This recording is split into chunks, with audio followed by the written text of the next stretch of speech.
Your critics say this is a mean-spirited book by a mean-spirited woman.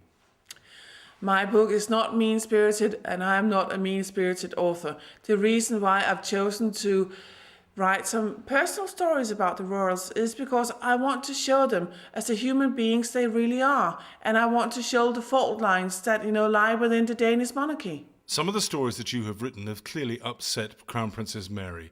How can you justify that? I have great sympathy for Crown Princess Mary, and I know that she is indeed upset by some of the stories. She's also said to be very surprised. I have written those stories because, I want to show the Danes what kind of a human being she really is. She's working very hard to become the perfect princess. But you know what? I think she needs some better advices. I think she's being given very bad advice from the palace because she might be the only salvation that the Danish monarchy has.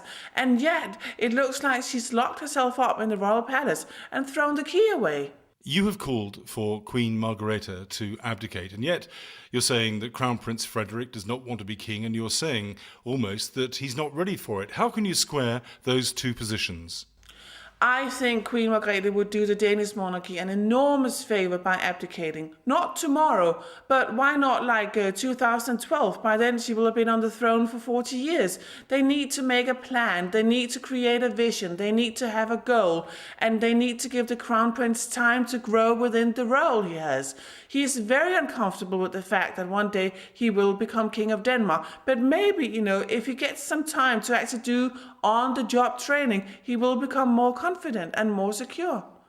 You have suggested in interviews that you've given to newspapers that you have information which could bring down the Danish monarchy. Aren't you being not a very good journalist by not revealing those stories?